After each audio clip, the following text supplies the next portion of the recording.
Bem, eh, bom dia a todos. Eu estou aqui representando a Ampox, fazendo a apresentação do professor Enio Trindade Barreto Filho, que vai hoje, nos brindar com a conferência número 2 dentro dessa atividade, da 46ª reunião da Ampox, intitulada Amazônia, pivô civilizatório em colapso iminente. Vou dizer algumas palavras, ele é um pesquisador bastante conhecido, mas, seguindo as formalidades, diria algumas palavras sobre a sua trajetória, né. Enio é originalmente, formado em Ciências Sociais no IFIX, no Rio de Janeiro, fez mestrado no Museu Nacional, no PPGás, fez seu doutorado na USP, eh, nas Ciências Sociais também, com opção Antropologia, orientado pela professora Lux Boelitz Vidal. Ele é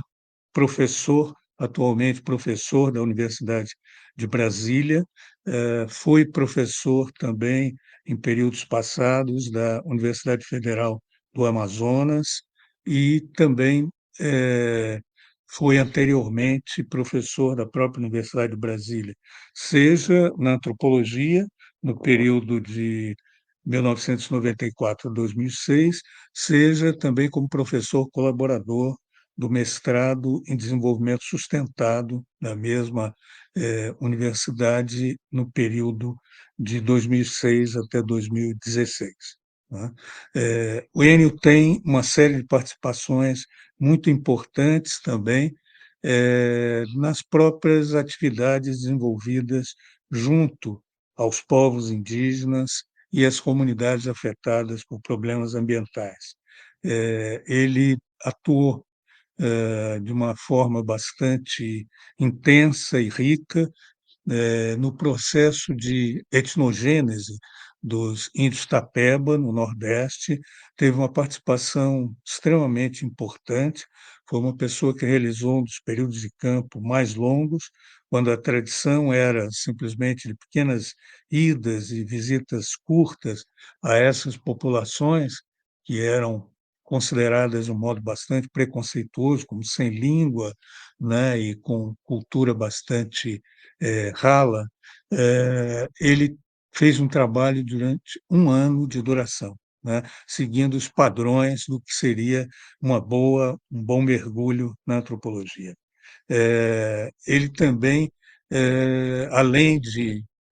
um aficionado da etnografia, é uma pessoa que tem uma trajetória muito importante como professor também. Ele foi um professor muito querido na Universidade Federal do Amazonas e também na Universidade de Brasília, nos vários postos que ocupou. Também sempre muito preocupado com os seus alunos, com os rendimentos, com a formação e com passar a eles uma experiência concreta de pesquisa, que foi a sua própria história de formação, porque Enio não foi apresentado à antropologia só numa sala de aula. Ele foi apresentado dentro de um projeto de pesquisa, na época o PET, Projeto de Estudo de Terras Indígenas, do Museu Nacional, e ele chegou a realizar a sua primeira etapa de campo antes mesmo começar o mestrado em antropologia. Ele desenvolveu também atividades bastante importantes conectadas com o Instituto de Estudos Brasileiros, o EB,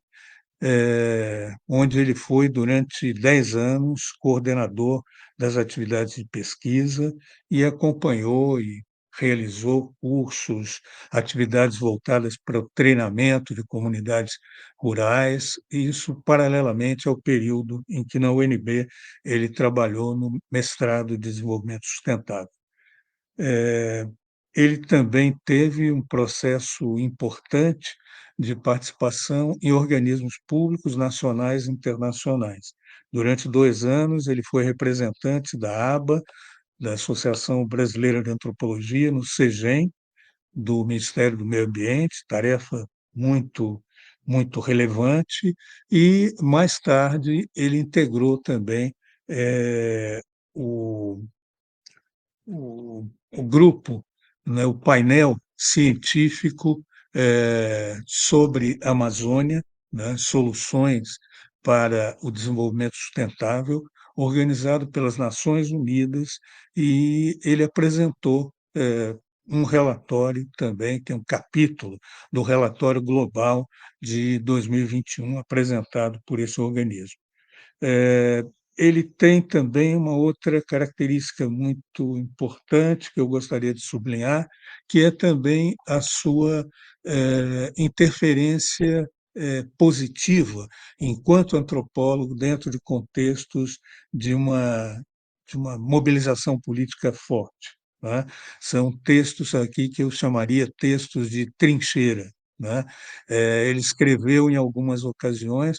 baseando-se na longa pesquisa que ele tinha sobre os assuntos abordados, sempre muito preocupado com o método adequado da antropologia também, com a teoria, mas ele escreveu sobre assuntos políticos muito relevantes e textos que são certamente de grande consumo, de grande circulação, embora nem sempre sejam citados. Eu lembraria aqui um trabalho muito referencial feito por ele em 1996, sob o chamado Decreto Jobim, né. Foi uma ação bastante rica no sentido de desvendar os malefícios daquela ação, através de uma análise cuidadosa da política indigenista. E ele segue trabalhando nessa direção também, com trabalhos recentes. No período da pandemia, ele produziu 2 textos no Hotspot da Sociedade, de Antropologia Cultural dos Estados Unidos, integrada com a AAA americana, 2 textos em que ele aborda os impactos do governo Bolsonaro e da pandemia sobre a Amazônia. São textos curtos, mas profundamente, inspiradores e relevantes. E eu acredito que ele irá aqui retomar algum desses aspectos na sua fala hoje para nós. Então, eu pediria ao Enio que inicie a sua conferência e desejo a todos aí uma boa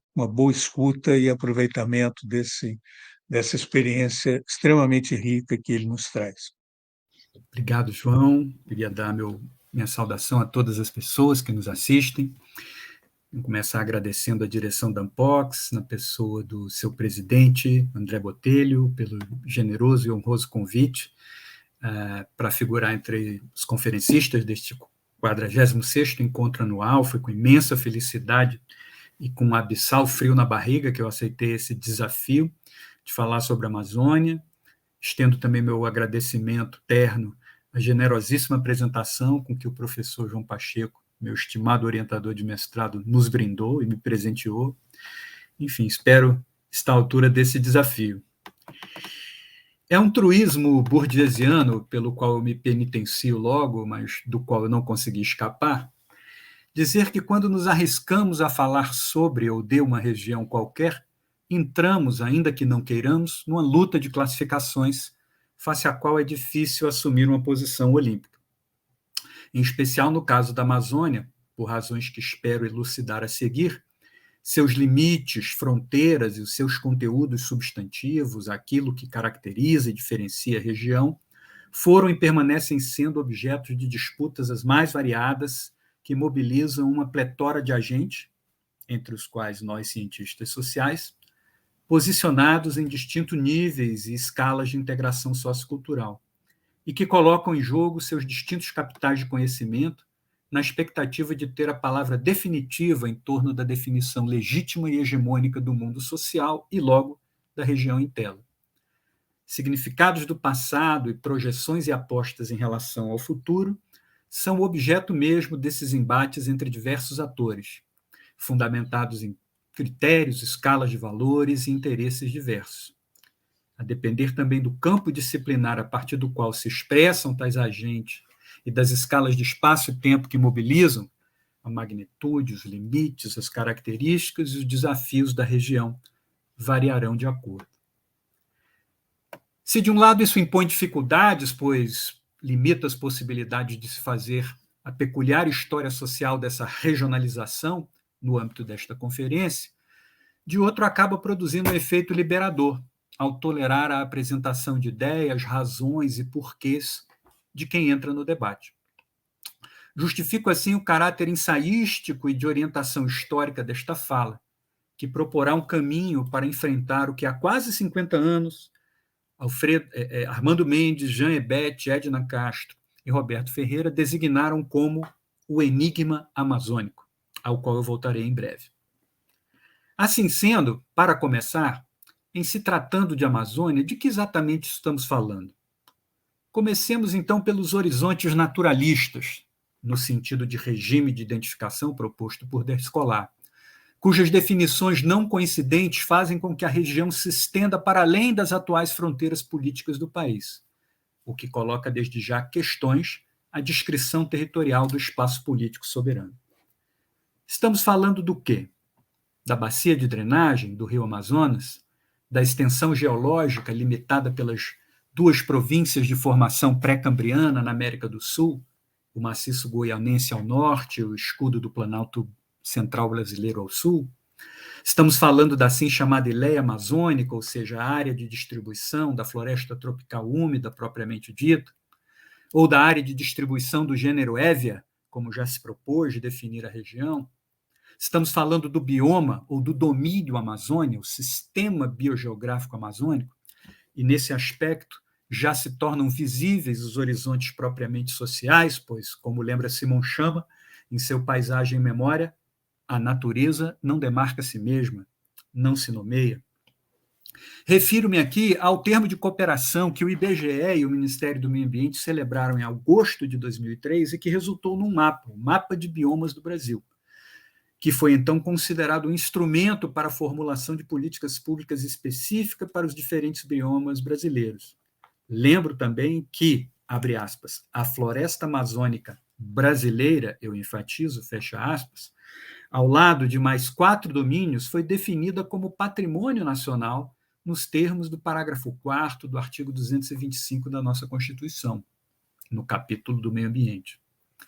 Se o bioma já não é uma unidade natural, como acabamos de ver, voltemos à lista de definições. Seria, então, a área coincidente com a divisão político-administrativa que chamamos região norte, com todas as conotações e significados associados que uma tal definição traz? Ou seria a Amazônia Legal Brasileira, criada pelo Decreto 5173, de outubro de 1966, com o intuito de orientar investimentos, incentivos e políticas públicas para a valorização da região?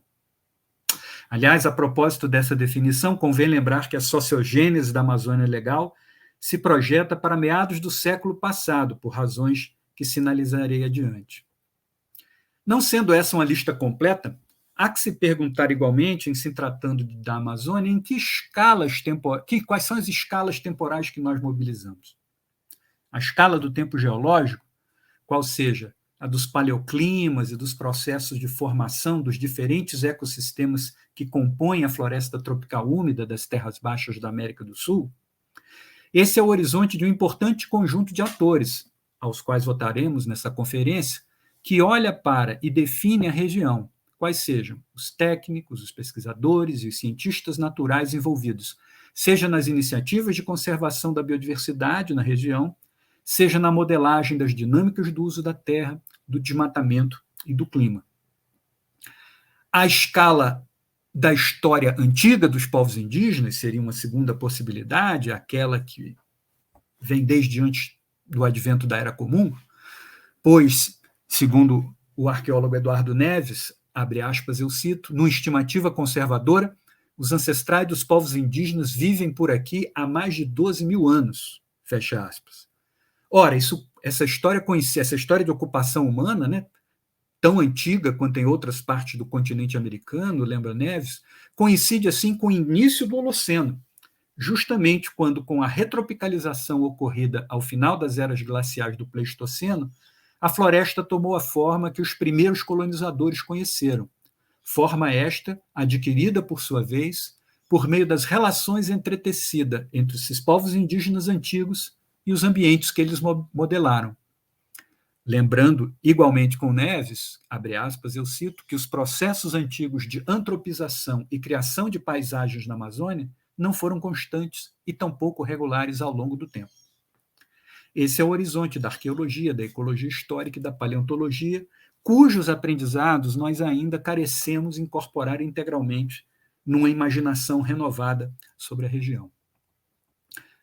A escala de Longo do Ré, a partir do século XVI da Era Comum, que faz emergir a história do encontro colonial, da conquista, da exploração e da disputa entre as coroas europeias pelo domínio de parcelas dessa ampla região e pela submissão de seus povos a distintas projeções e dispositivos coloniais, disputa esta ao longo da qual plasmar-se-ão os sentidos da Amazônia. Definições que mudaram ao longo dessa história mesmo e que respondem aos horizontes de vários atores sociais que, ao longo desse tempo, tentaram se impor e impor a sua definição da região. Essa escala corresponderia ao horizonte das ciências sociais propriamente ditas, incluindo aqui a própria história. Para chegarmos, por fim, então, à história eventual, a da escala dos eventos de curto prazo, que é supostamente o domínio do cronista e do jornalista, mas que em tempos de compressão espaço-tempo e de comunicação remota em tempo real, configura-se em nível tão fundamental quanto as supostas estruturas quase permanentes ou em evolução lenta, os padrões e as tendências históricos que o exame de longos períodos de tempo faz emergir. É nessa curtíssima duração que nós estamos testemunhando as florestas e os seus povos serem dilapidados a olhos nus. Transitando por tais escalas temporais, nós corremos sempre o risco do presentismo ou de projeções retrospectivas, ao tomarmos, por exemplo, o estado do Grão-Pará e Maranhão como a Amazônia, quando esta sequer existia enquanto tal,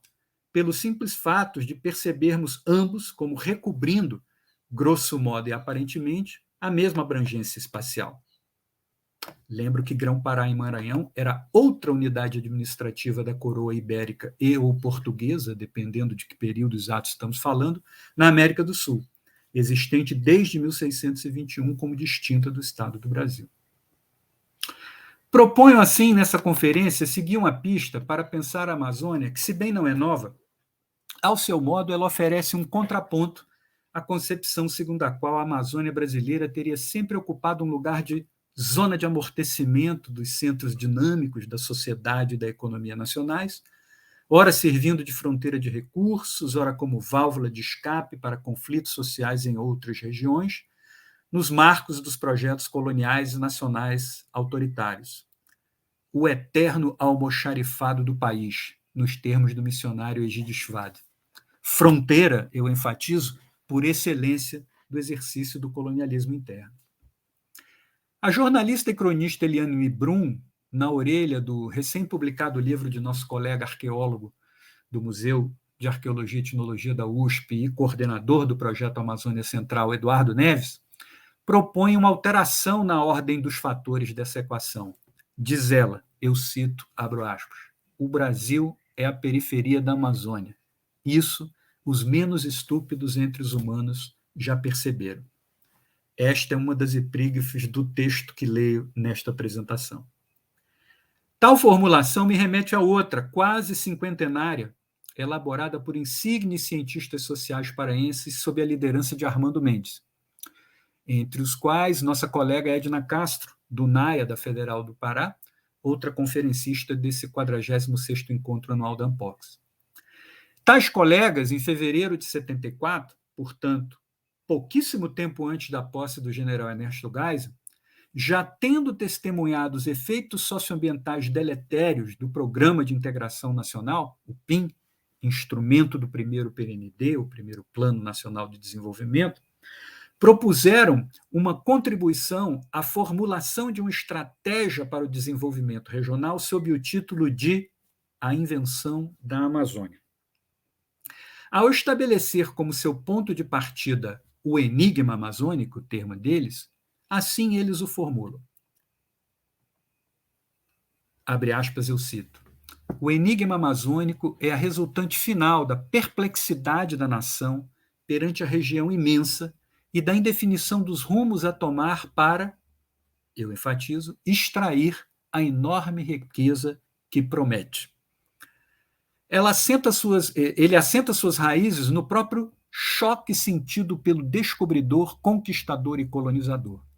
cujas reações têm oscilado entre o deslumbramento e a descrença mais agudas, levando a caracterizá-la ora como celeiro do mundo, ora como inferno verde. O enigma amazônico, eu enfatizo, tem a ver com o futuro da sociedade brasileira e a proporção que seja possível solidificar as solidariedades planetárias com o futuro da sociedade humana mesmo. Fim de citação. Ora, estamos diante de um registro antecipatório que modula a promessa da riqueza a ser obtida por meio de práticas, indústrias extrativas e as atitudes ambivalentes e pendulares face à região, mas que não deixa de reconhecer, como o Brum, a centralidade da Amazônia para qualquer projeto futuro, seja de país, seja para o planeta. Sem tempo para desenvolver agora as nuances e as implicações de ambas as formulações, o que espero fazer de modo indireto ao final dessa exposição, não pude deixar de lembrar das minhas aulas de Geografia Política e Geopolítica com o professor Vanderlei Messias da Costa, durante meu curso de doutorado em Antropologia Social na FEFELESTE, na USP, nos já distantes anos 90, em que fui apresentado ao clássico e controverso artigo de Halford Mackinder, O Pivô Geográfico da História, The Geographical Pivot of History, submetido em 1904 à Royal Geographical Society, no qual ele formula a sua teoria do Heartland, que poderíamos traduzir como a parte central ou mais importante de um país, de uma área ou de um campo de atividade, cujo escopo analítico, no caso de Mackinder, abarcava toda a superfície do globo terrestre. Superfície esta que ele dividia em a Ilha Mundo que corresponderia, né, aos continentes interligados da Europa, Ásia e África, Afro-Eurásia, que em seus termos é a maior, mais populosa e mais rica de todas as combinações de terras possíveis. Então, a Ilha Mundo, o que eles chamam de ilhas offshore, que incluíam as ilhas britânicas e as do Japão, e as ilhas periféricas, que abarcavam os continentes americano e a Oceania. O Heartland planetário, segundo Mackinder, ficaria no centro da Ilha Mundo, correspondendo à área então governada pelo Império Russo e depois pela União Soviética. Vazada em um determinismo geográfico crasso e sem qualquer evidência empírica que sustentasse sua teoria, em um artigo posterior de 1915, Mackinder sugeriu que quem governasse a Europa Oriental comandaria o Heartland, quem governasse este comandaria a Ilha Mundo, e quem governasse a Ilha Mundo comandaria o mundo. Simples assim. Teorias conspiratórias sobre o destino do conflito russo-ucraniano à parte, a noção de pivô civilizatório que avento aqui é uma apropriação extremamente adaptada, livre, criativa das noções de pivô geográfico e Heartland de Mackinder, despidas de seu determinismo geográfico crasso e, espero poder argumentar, com algum fundamento empírico. Considero a etimologia do termo pivô, com T, tal como consta no título da palestra, que se refere à peça que constitui o suporte do eixo em torno do qual gira um corpo, e seus sentidos dicionarizados de base, suporte e sustentáculo, além da acepção metafórica que essa noção tem nos esportes coletivos para se referir ao jogador que serve de base para a armação das jogadas, passando a bola aos companheiros para que as finalize. Mas descarto a ideia de agente principal, que essa noção tem em outros domínios. Penso que não é difícil demonstrar como a Amazônia pode ser percebida seja como sítio de emergência de distintas civilizações, seja como corresponsável por oportunizar ou servir de pretexto para os grandes lineamentos de distintas projeções coloniais ou nacionais com pretensões civilizatórias ao longo do tempo e de modo diferente a cada vez. Pivô, então, nesse sentido preciso. Tal leitura que nos obrigará a um breve, panorâmico e lacunar excurso histórico que eu inicio agora, se alinha, a seu modo, à revisão da história ecológico-cultural da Amazônia e dos seus povos, que se iniciou já há algumas décadas, e do seu posicionamento como região marginal, periférica e incompleta, ou seja, a qual sempre faltou algo, assim como aos seus povos: história, Estado, agricultura, escrita, cidades, o princípio da incompletude de que nos fala Neves. As pessoas da minha geração foram formadas numa imagem específica da Amazônia, como uma planície monótona, uma floresta tropical amplamente uniforme, um ambiente hostil à civilização, de ocupação relativamente recente, esparsamente povoada, sociologicamente anestesiada e dependente culturalmente de regiões mais desenvolvidas.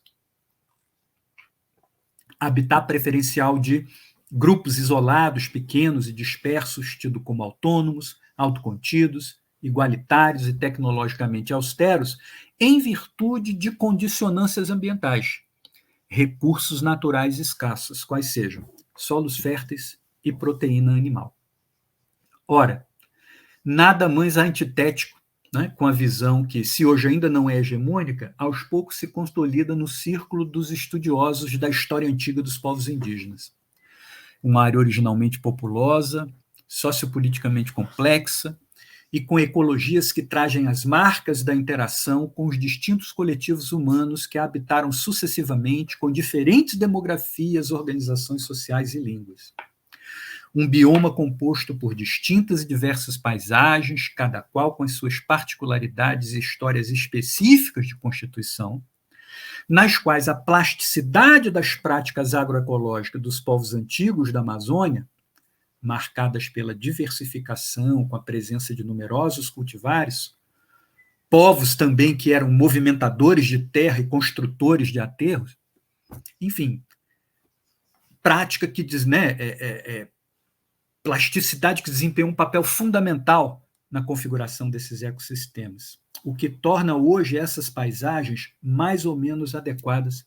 a distintos empreendimentos humanos.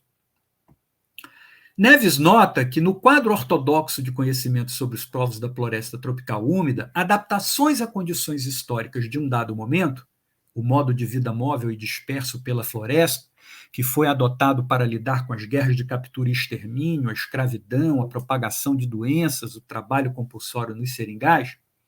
foram tomadas como adaptações culturais às condições ecológicas relativamente estáveis da Amazônia, o que teria gerado o tipo cultural de floresta tropical no esquema classificatório de Julian Stewart. Como contesta Neves, abre aspas, a arqueologia nos revela hoje que nada era impeditivo na Amazônia, fecha aspas. Sintetizando alguns aspectos da revisão radical desse quadro ortodoxo de conhecimento, Neves destaca tanto a antiguidade da história indígena na região, a qual já nos referimos, quanto o fato da Amazônia ter sido, abre aspas, um centro independente de inovação cultural no passado, fecha aspas. E ele faz isso ao caracterizar os contextos de produção de cerâmicas indígenas em distintos rincões da Amazônia, que estão entre as mais antigas do continente. Se reconhecermos esta como a primeira expressão possível da noção de pivô civilizatório, referida à região e aos povos que a habitavam desde antes do início da Era Comum, quizá possamos avançar e explorar brevemente alguns dispositivos coloniais que se configuraram para lidar com as realidades recalcitrantes dessa região e de seus povos no contexto das conquistas. Nesse sentido, é curioso notar como os dois principais dispositivos coloniais, marcos regulatórios e respectivas institucionalidades, que visaram disciplinar a acerba disputa pelo controle da mão de obra indígena,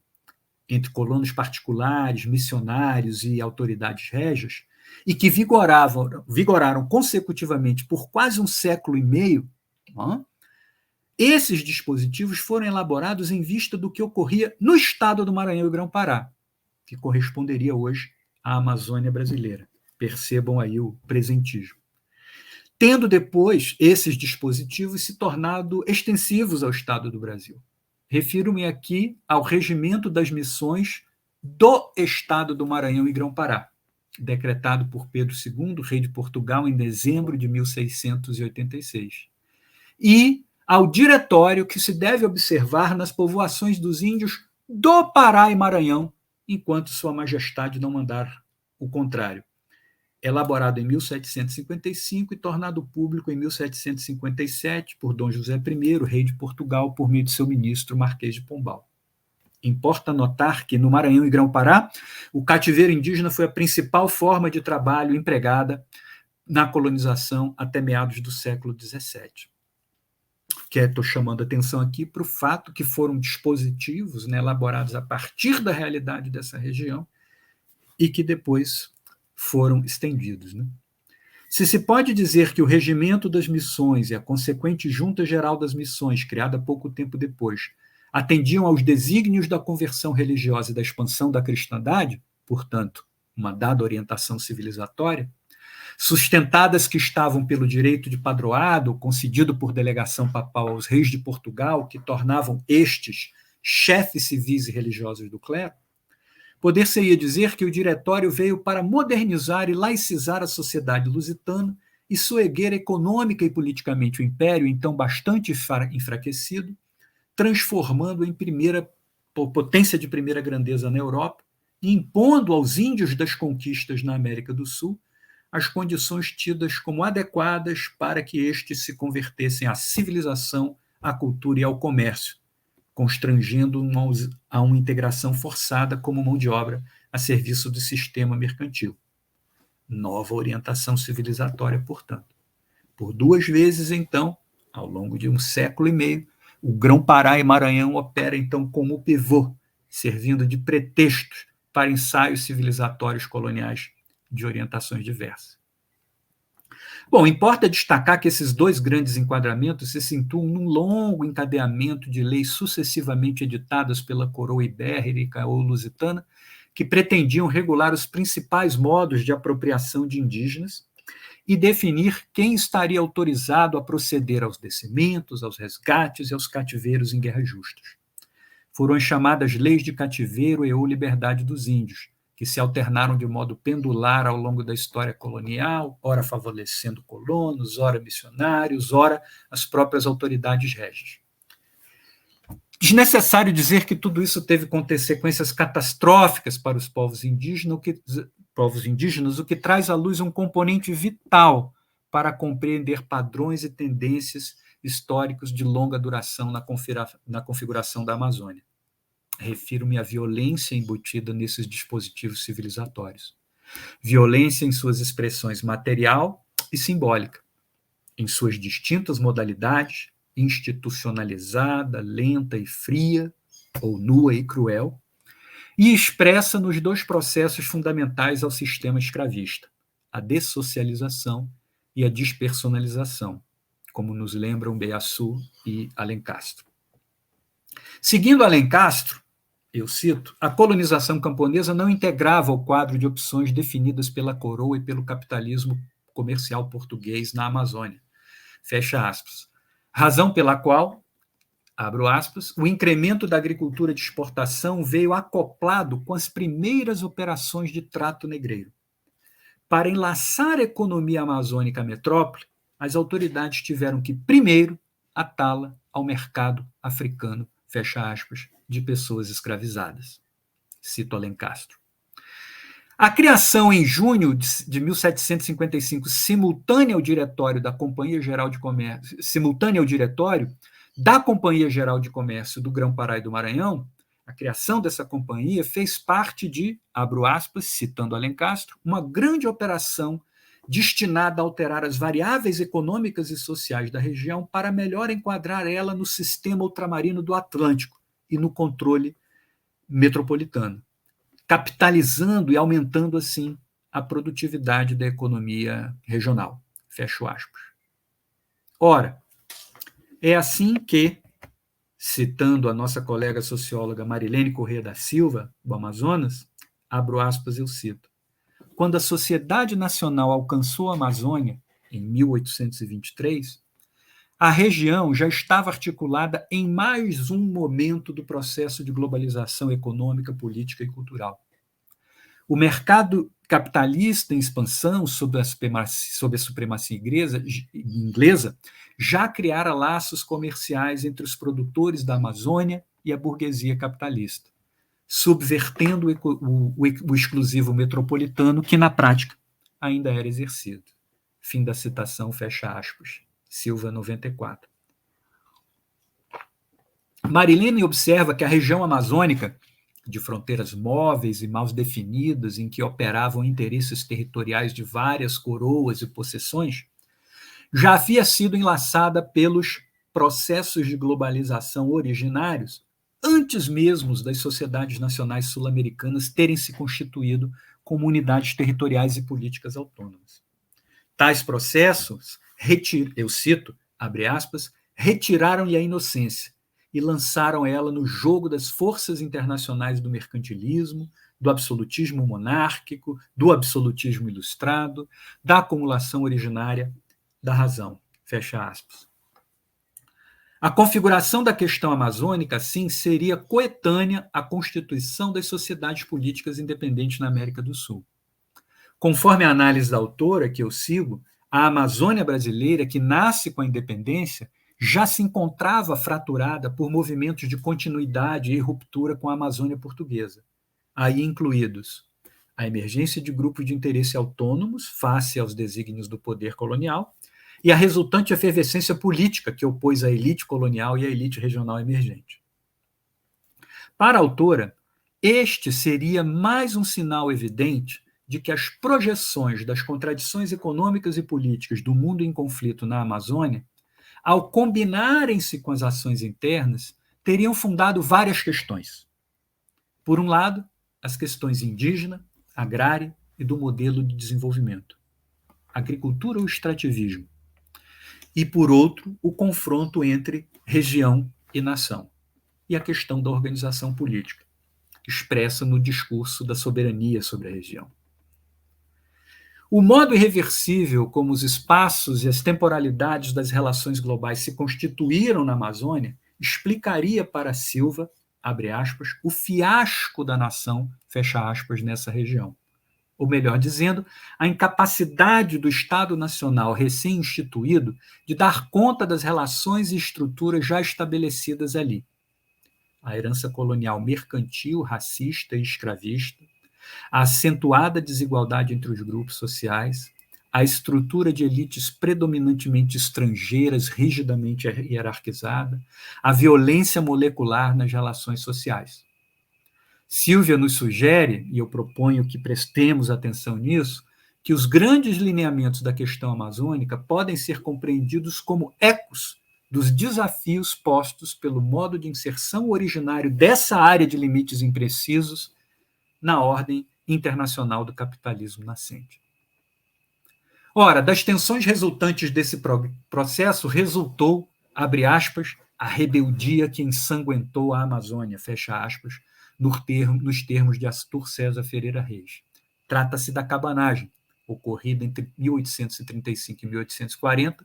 no chamado período regencial, que tem sido predicada ora como motim político, revolta popular, revolução popular, movimento insurrecional de massas, guerra insurrecional, guerra civil. Enfim, considerando as tentativas de radicalização do movimento por parte de lideranças caboclas, tapuias, mestiças e negras, que encontraram oposição dos líderes brancos do movimento, abre aspas, acomodados ou prósperos proprietários rurais que não pretendiam alterar substancialmente a prática do direito patrimonial, fecha aspas, o que incluía terras, escravos negros e a liberdade de usar os serviços de índios e tapuios, eu cito aqui Carlos Araújo Moreira Neto, é que se pode entender as circunstâncias, levando isso em consideração, que se pode entender as circunstâncias objetivas e o clima psicológico que determinaram o caráter de guerra colonial da operação policial e militar de repressão à cabanagem. Abre aspas, uma cruzada civilizatória de forças coloniais, nacionais e estrangeiras contra os nativos rebeldes. Vitor Leonardo nota que a repressão foi muito intensa sobre a população negra, mestiça, tapuios e caboclos e indígena, especialmente aqueles povos que apoiaram explicitamente a cabanagem. Estima-se que a revolta e a repressão que a sucedeu tenham deixado um saldo de cerca de 40 mil mortos em toda a Amazônia. Entendo que a repressão à cabanagem constitui o primeiro ato de afirmação da soberania nacional sobre a região amazônica, cuja violência deixou cicatrizes profundas nos variados grupos que aderiram ao movimento, repercutindo até hoje nas vivas memórias dos eventos, como mostram os trabalhos dos colegas Florencio Vaz, Ed Vigiores, Débora Goldenberg, Ricardo Pereira, entre outros. Enfim, a cabanagem, a repressão a esta, a extensão e a dureza das ações de extermínio contra os combatentes cabanos e suas comunidades, por um lado, e a difusa resistência de guerrilha cabana, que se seguiu às derrotas localizadas e a rendição formal, por outro, e o recrutamento forçado para os corpos de trabalhadores e para a guerra do Paraguai, tudo isso teve efeitos demográficos, econômicos e sociais deletérios, acentuando as tendências de depopulação e simplificação da sociedade e da economia regionais, como demonstra Roberto Santos. Dizendo isso de outro modo, não é que haja uma representação da Amazônia como um vazio demográfico, mas sim que os dispositivos coloniais pretensamente civilizatórios e a afirmação da soberania nacional na região por meio de uma guerra de caráter colonial deflagraram um conjunto de processos de depopulação e simplificação da sociedade e da economia, situação da qual só se saiu algumas décadas mais tarde com o boom da borracha, que representou, note-se, mais um enlace com o mercado global, à semelhança do que ocorreu na segunda metade do século XVIII. A economia gomífera se instalou em vários rincões da Amazônia, também sob o signo da imobilização do trabalho de forma compulsória, do emprego da violência e do terror. Disso nos lembram, entre outros, os trabalhos de Michael Taussig, na Colômbia, e do próprio João Pacheco de Oliveira, entre os Ticuna, que mostrou como estes viam em alguns seringalistas personagens míticas demoníacas, né, com poder de vida e morte sobre os indígenas seringueiros. Bill Fisher, por sua vez, apoiado numa revisão da literatura de cronistas e viajantes de distintas nacionalidades que estiveram na Amazônia Austral, sugere que a percepção da região como natureza selvagem, refratária a certos tipos de empreendimento, é um fenômeno característico do século XX, uma resultante do boom da borracha e da figuração de um futuro de esplendor para a região, que teve como efeito colateral invisibilizar da história social da região e das recomendações dos planejadores de ações de valorização da mesma, justamente os objetos preferenciais da violência estatal. Dado que tanto o território quanto a população de estados nacionais soberanos e de regiões dentro destes estados são construídos por meio de práticas e processos que transpassam o aparato da soberania estatal, como a própria história da economia gomífera na Amazônia demonstra cabalmente, não à toa nós entramos no período republicano com certos setores da elite sobressaltados com a possibilidade da Amazônia se desmembrar do país. Em 1904, por exemplo, após percorrer uma parte da Amazônia como chefe da Comissão Brasileira de Reconhecimento do Alto Purus, no esteio do Tratado de Petrópolis, firmado em novembro de 1903 e que formalizou a pertença do território do atual Acre ao Brasil, Euclides da Cunha mencionou o risco da Amazônia se destacar do país naturalmente e irresistivelmente. Os termos são deles. Getúlio Vargas, ao início da Marcha para o Oeste, em 1938, já no Estado Novo, apregoou que caberia ao país transformar, abre aspas, a força cega da Amazônia em energia disciplinada, fecha aspas. Sintomaticamente, em seu último mandato como presidente, Getúlio instituiu em 1953 o Plano de Valorização Econômica da Amazônia, com o objetivo de promover o desenvolvimento da produção agropecuária e a integração da região à economia nacional, pois ela estaria, percebam, ainda muito isolada do resto do país e subdesenvolvida. Criou para isso uma superintendência para tocar esse plano.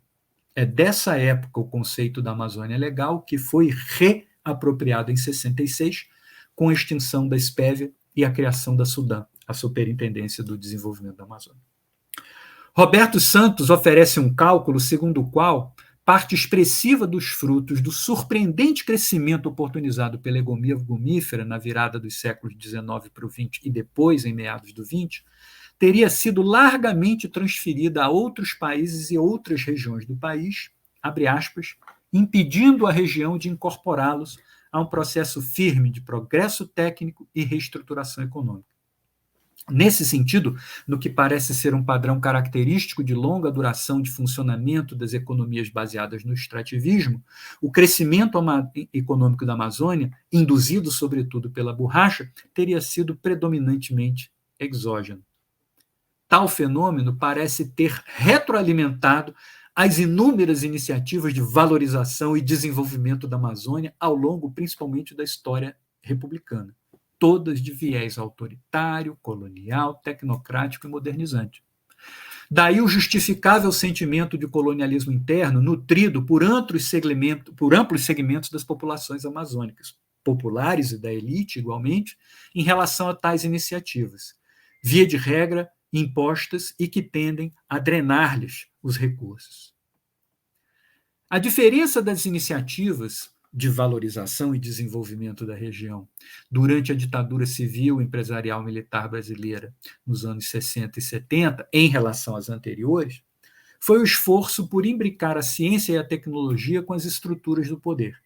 e a propensão para uma ação estatal autônoma, típicas do planejamento centralizado e autoritário da ditadura, tendo em vista a concepção que se tinha do lugar do país na ordem internacional à época, concepção dominante. Tratava-se, segundo o discurso hegemônico de então, de superar e remover obstáculos à exploração dos recursos, as grandes distâncias, o isolamento, o ambiente inóspito, o inferno verde e o vazio demográfico. Percebam a permanência dessas imagens. Por meio de ações do Estado, seja induzindo a migração e a colonização, via o Programa de Integração Nacional, seja estabelecendo polos de desenvolvimento, tendo o Polo Amazônia como instrumento, seja por meio dos vários tipos de redes necessários à integração nacional, viária, de telecomunicações e de energia. Ocorre que a projeção dos desenhos feitos na prancheta dos arquitetos dos planos de desenvolvimento abriu uma caixa de Pandora, deflagrando dinâmicas socioambientais predatórias e violentas, as interações conflitivas entre a projeção da malha programada e a malha sociopolítica viva de que nos fala Berta Becker. Tais dinâmicas encontram-se retratadas tanto na literatura acadêmica quanto numa vasta filmografia de época e contemporânea, documental e ficcional, que mostra o que significou a efetiva implementação de tais planos para a Amazônia e seus povos como um todo. Só mais recentemente está sendo possível aquilatar a magnitude do genocídio perpetrado. A Comissão Nacional da Verdade, trabalhando com um número limitado de 10 povos indígenas, estimou para o período investigado, 1964 a 1985, pelo menos 8.350 indígenas mortos em massacres, tentativas de extermínio, esbulhos de terra, remoções forçadas, contágio por doenças infecciosas, prisões, torturas e maltratos.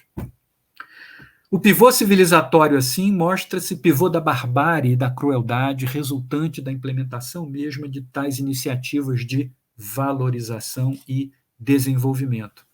Um peculiar moinho satânico, para parafrasear Polanyi, e lembrar que tais desenvolvimentos resultam tanto do desencravamento da Amazônia e seu enlace pelos processos de globalização, quanto da expansão e do fortalecimento de um aparato estatal na região para estimular a participação de outros grupos, nacionais e estrangeiros, nos destinos da Amazônia e seus povos. Como já notava Harrell em um artigo de época, os eventos da Amazônia fazem parte do padrão mais amplo de desenvolvimento liderado pelo Estado, característico do Brasil do pós-guerra, e principalmente do período do regime militar. Emergindo de processos históricos específicos, as políticas brasileiras para a Amazônia refletirão uma gama de valores políticos, crenças morais, práticas culturais e pressupostos ideológicos. É curioso que tenha sido igualmente um enlace global a emergência do desmatamento na Amazônia como uma questão internacional moldada criticamente por grupos transnacionais nos anos 80, que tenha contribuído para constituir um ambiente para uma mudança de rumos no último quarto do século XX. Remando contra a maré da barbárie durante o período que se convencionou chamar de redemocratização da sociedade brasileira, movimentos sociais de base local, movimento indígena, o Conselho Nacional dos Seringueiros, à época, a Aliança dos Povos da Floresta, ativistas do florescente processo de organização da sociedade civil, que levou à criação de organizações, inclusive com potencial para sistematizar e produzir conhecimento de forma autônoma, políticos e acadêmicos, cientistas sociais aí incluídos,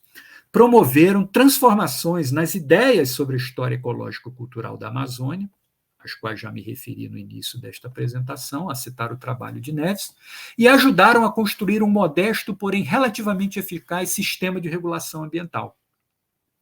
Tal visão se consolidou nas 2 décadas que se seguiram à Conferência das Nações Unidas sobre o Meio Ambiente e Desenvolvimento, ECO, ou Rio 92, e os acordos e convenções ali celebrados. Isso se deu a partir de meados dos anos 80, os anos dos primeiros encontros, dos seringueiros, dos povos das florestas, dos atingidos por barragem, entre outros, e da crise dos padrões tradicionais de relação política na Amazônia. Cito aqui os termos de Alfredo Wagner Berno de Almeida. E repercutiu ao longo dos anos 90, quando se avançou muito no reconhecimento de terras indígenas, na criação de áreas protegidas, incluindo as reservas extrativistas, e também dos anos 2000, quando se reduziu drasticamente a taxa de desmatamento, da ordem de 79% de redução, e se fomentou a constituição de economias agroextrativistas de base local. Não estou só nessa interpretação. Segundo o nosso colega Roberto Araújo e colaboradores do Museu Paraense Emílio Guilde da Federal do Pará, foi um contexto em que a intervenção estatal foi ao encontro de demandas do movimento socioambientalista, deu novo alento a certas reivindicações fundiárias dos movimentos sociais e à expressão política de categorias sociais minoritárias, estabelecendo um importante conjunto de unidades territoriais criadas administrativamente para conter o desmatamento. Nossa colega Tereza Menezes, por sua vez, observa que as entidades representativas de comunidades indígenas, extrativistas e de agricultores, abro aspas, eu cito, experimentaram nas últimas décadas um período prolongado de processos de territorialização e grande fortalecimento e empoderamento local, como resultado de processos de reconhecimento pelo Estado e investimentos em capacitação promovidos por organizações socioambientais, fecho aspas. É nesse sentido que podemos falar, como Araújo e colaboradores, nas, abre aspas, conquistas do modelo socioambiental, fecha aspas. E eu enfatizo o modelo socioambiental. Se não um novo paradigma, ao menos uma orientação original em que a Amazônia e seus povos, mais uma vez, operaram como pivô. Houve certo paralelismo entre toda essa mobilização social e a qualificação dos conhecimentos sobre os diferentes ecossistemas de floresta tropical, sobre o papel desta na regulação do clima global e sobre a ecologia e a complexidade das formações sociais dos povos que viveram nessa floresta desde antes da Era Comum e que ainda hoje vivem. O que poderíamos considerar como um importante momento de inovação científica e cultural na região. Entre as inúmeras inovações que emergiram desse novo e arejado ambiente de pesquisas, investigações e colaboração interepistêmica, foi a teoria da bomba biótica de umidade, que tem entre seus formuladores, mais uma vez uma rede global que articula cientistas do leste europeu, da Rússia e da América Latina, o climatologista Antônio Domato Nobre, do INPE. Teoria esta que mostra a Amazônia pulsando e funcionando assim, como se fosse, abre aspas, o coração do mundo, termos de um perfil na rede social de divulgação científica. Em um relatório de avaliação científica intitulado O Futuro Climático da Amazônia, publicado em 2014 em uma linguagem capaz de explicar essa teoria ao leigo, Nobre mostra como, abre aspas, a transpiração abundante das árvores, casada com uma condensação fortíssima na formação das nuvens e chuvas, leva a um rebaixamento da pressão atmosférica sobre a floresta, que suga o ar úmido do Oceano Atlântico para dentro do continente, mantendo úmido o ar em movimento e bombeando essa água fresca pelos rios voadores de vapor, que transportam essa água para chuvas fartas que irrigam regiões distantes, inclusive aquelas com forte presença da sociedade e da economia do agronegócio. É todo esse delicado funcionamento que a perda de 31% da cobertura florestal no terço oriental da Amazônia já ameaça. Há quem entenda que o chamado ponto de inflexão da ecohidrologia da Amazônia não será um fenômeno de colapso repentino, como a ideia de ponto sugere, mas que seja um colapso lento e contínuo, que já tenha até se iniciado, expresso na forma do ciclo de retroalimentação, em que o desmatamento acumulado leva a uma menor evapotranspiração e, portanto, a redução das chuvas, que, por sua vez, leva à intensificação dos períodos de seca, sendo estes ainda mais severos, facilitando, por fim, o próprio desmatamento. Eis que o pivô civilizatório, no qual o modelo socioambiental se configurou desde o último quarto do século, alterando radicalmente o histórico equilíbrio de forças entre patronatos locais e populações amazônicas, subvertendo o domínio privado sobre o território, como nota Menezes, eis que esse pivô civilizatório demonstra-se igualmente um pivô climático de importância continental e, por conseguinte, global. Como lembram Araújo e colaboradores, desde o último quarto do século passado, até pelo menos 2004, quando a taxa de desmatamento começou a recuar fortemente, o desmatamento na Amazônia esteve sempre associado a questões sociais, como a fundiária, a grilagem de terras públicas, a exploração ilegal de recursos, principalmente madeira, extração de madeira e garimpo de ouro, a agropecuária com passivo ambiental, sobretudo de desmatamento ilegal, o emprego de mão de obra em condições análogas à de escravo, o narcotráfico e o tráfico de armas, enfim. Isso, inclusive, permitiu recentemente pesquisadoras vinculadas ao Instituto Igarapé formular a noção de um ecossistema e uma territorialidade de crimes ambientais e não ambientais, tais como corrupção, fraude, crimes violentos e crimes de tráfico, por meio da qual as economias ilícitas da Amazônia operam, ainda que integradas a mercados formais e legais e a atividades autorizadas. Tais dos atuais níveis alarmantes de desmatamento e degradação da maior floresta tropical do planeta, estaria, então, um conjunto de atividades econômicas ilícitas ou contaminadas com ilicitudes. Quando Araújo e colaboradores se perguntam sobre a reconfiguração dos processos de territorialização e das alianças políticas pós-socioambientalismo, Zuri responde que, a rigor, nós vivemos hoje uma ordem política anti-socioambiental, de desmantelamento do sistema de regulação ambiental, de relaxamento geral da fiscalização, de assédio institucional a que estão submetidos os servidores públicos dessas áreas e do uso sistemático de informações mentirosas e distorcidas sobre inúmeras questões ambientais. Entendo que nós temos hoje uma combinação muito peculiar. De um lado, a reativação de concepções geopolíticas autoritárias baseadas em preceitos de segurança nacional e uma visão militarista de soberania fundada na noção de fronteira viva ou vivificada pelas já referidas atividades econômicas que flertam com a ilicitude, e de outro, o desbloqueio absoluto, sem sequer um verniz de regulação, dos vetores que configuravam a economia de fronteira que sempre operaram na região, por meio tanto dos posicionamentos públicos do governo, as narrativas inflamáveis de Bolsonaro, nos termos de Menezes, quanto de medidas governamentais. O desbloqueio de freios à violência opressiva deixa correr um laissez-faire na sociedade e entre os atores da economia, autorizada ou ilícita, libertos de quaisquer limites legais. Desbloquear tais freios, possibilitando silenciar opositores por meio da violência simbólica ou física, veja-se o aumento expressivo do número de assassinatos de líderes comunitários e militantes socioambientais em conflitos fundiários,